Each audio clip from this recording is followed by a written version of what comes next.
Hello again, and welcome to another edition of Crop Life Retail Week. Paul Schrimpf, joined with Eric Sfiligoj. Once again, We're here. we're here. It's good. We're here. We might be staying here for a while. No, we're here. We're fine. Everything's fine. We're doing well. Trying to manage around all the things that are going on, but probably won't be traveling for a bit, I would imagine. No, not it sounds too far. It sounds like most people are going to be staying home, or at least not leaving on business trips in the near future. Yeah, some of the folks that we visited a week ago, I think we're just in the very throes of deciding whether or not to, and some were actually travel bans were being imposed as we were visiting. So Yes. that could be it for a bit. But be that as it may, we've got lots of things going on. We're going to have lots of things that we're going to be working on, and it's just the market's plenty busy. One thing I wanted to mention is that we have a sponsor. Our sponsor is UPL, and they're going to be talking about a program called Open Ag at the end of our video, so please do stay tuned and listen to that. But we thank UPL for their sponsorship of Crop Life Retail Week. Thank you very much. Yes. Appreciate that.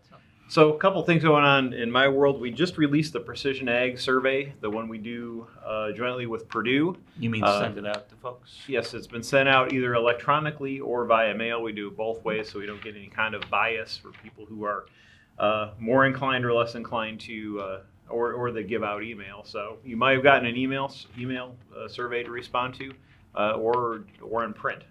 We've condensed it to 2 pages to try and get the essential information, and we're doing it every year now, but we're going to do different kinds of questions and different lines of questioning each year, which did significantly reduce the time commitment that you'll need to expend if you do get that survey. It's really important. It's something we've done now for more than 20 years. At least, yeah. And so it's something with the continuity we get year over year with the kinds of questions that we have give us a real idea as to what's going on with precision technology and adoption in retail. So if you do get that, we really appreciate it if you fill that out and either send it back via mail. We do have a post-paid envelope that's included in there, and that'll probably come next week. And some of you got the survey electronically, would have been yesterday. So we've got that cranked out and underway, which is good. Yeah, and I would actually add, Paul, if you didn't get the survey or a notice of the survey and you would like one, drop Paul an email, and I'm sure he can take care of you. Yep, it's just a simple link. Just click through and fill out the survey electronically. Yep. Quite easy. You had a visit, Lason. Well, yeah, I was going to turn it over to you first, but Oh. yeah, we went to this week. We went to see retailer Lucky Farmers. They're in Northwest Ohio. It's really cool.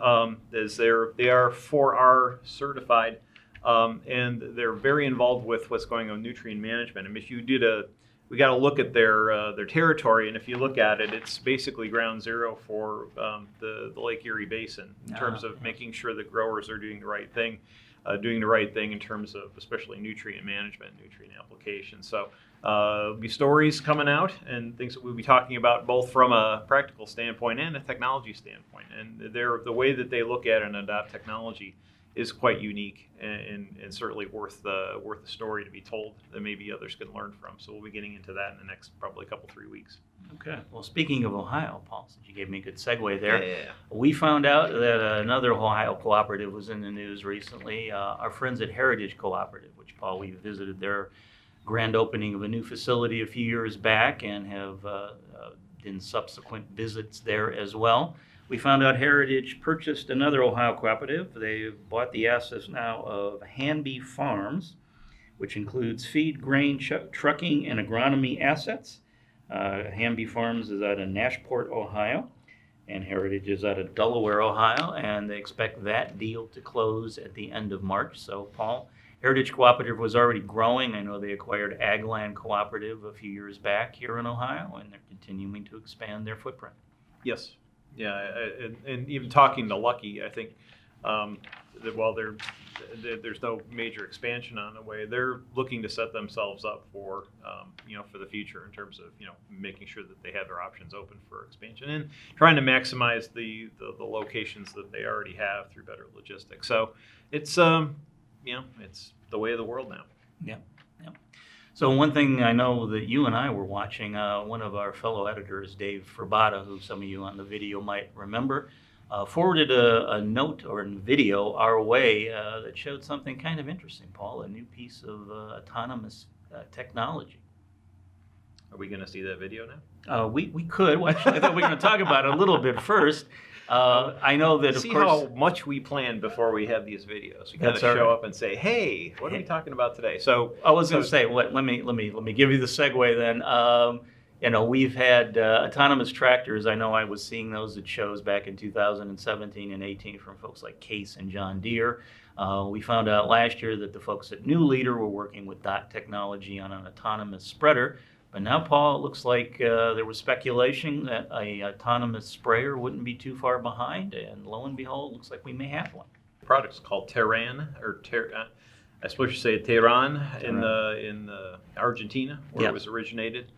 But it's pretty fascinating. It's as you'll see in the video, it's definitely smaller, the smaller unit, more I think manageable. So it's something you probably have a quote unquote fleet of, or have more than one of. But shows a running day, night. It's sensor based and sprays weeds on the fly. Looks pretty intriguing, and it probably see more of those kinds of technologies rolling out in the years ahead. Yeah, I guess according to the release, this made its debut at a show. It was held recently down in Argentina. So yeah, like we said, Paul, this is probably the prototype, but it'll be very, very interesting to see what happens. I know folks were speculating would be 3 to 5 years before we'd see autonomous sprayers, but I guess the timetable's moved up a little bit. So who knows? Maybe by 2021, these robot sprayers will be making their way through some fields in the U.S. perhaps. Entirely possible. Yeah. So one other thing, Paul and I at the beginning of the video sort of hinted a little bit at the coronavirus incidents that are going around the country.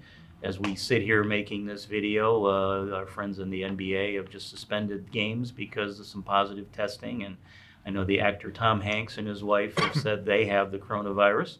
Paul, and it looks like too, from agriculture's perspective, it looks like it might be having an impact. We got some numbers from the government regarding soybean shipments in the month of February. And according to the USDA, there were 3.2 million tons of soybeans that left U.S. ports during the month of February, which is the lowest number in 14 years. And in China in particular, only 600,000 tons of soybeans went to China during February, which is the lowest figure for shipments of soybean to that country since 2000. So, Paul, most people are saying that because of coronavirus in China, that's having an impact across the society at the moment, and that basically stuff is not moving in and out of the country. And I guess this is evidence of that. Yeah. Well, I mean, it's to be expected. It's only begun to really unfurl in terms of the business impact across the board. But Yeah. so hopefully we can get a handle on everything that's happening right now. And it's just, boy, we thought 20 was going to be better, and perhaps it will be from a crop standpoint in the U.S. Perhaps, in rural America, things are going to roll, and we'll have a good season, and things will be very positive, which would be great on the back end. But right now we're working through some stuff that's just, it's rough. Yeah, I know. I mean, considering we're only 2.5 months into the new year, 2020, it's been rough as indeed. So hopefully this is going to be as bad as it gets, and that things will get a little more certain going forward from here. Well, that's it for this edition of Crop Life Retail Week then, and we will see you next week. By creating simple, innovative solutions to complex challenges, UPL is providing more choices and a broader range of leading-edge, sustainable solutions for today's growers. As one of the top 5 agricultural solutions companies in the world, UPL has a well-integrated and strong crop technologies portfolio. All stages of the production cycle are included in UPL's portfolio: seed technologies, crop protection including biologicals, plant stress and stimulation products, post-harvest solutions, and soil and water technologies. In many cases, they cater to region-specific needs. While UPL has thousands of agricultural products and technologies designed to help farmers increase yield and grow sustainability, we aren't stopping there. We are committed to Open Ag, our mission to foster new partnerships and collaborations that help overcome challenges in agriculture and throughout the food chain. We believe bringing all the different players in the food system, farmers, packagers, supermarkets, and consumers, together to share ideas will deliver broader choice, greater value, and increased sustainability to the entire agriculture industry and create solutions where everyone wins. If you have questions or comments about today's episode of Retail Week, contact us by email or Twitter, or type your message in the comment section below. Your feedback is important to us. We'll try our best to address your thoughts in next week's episode. And be sure to subscribe to our YouTube channel.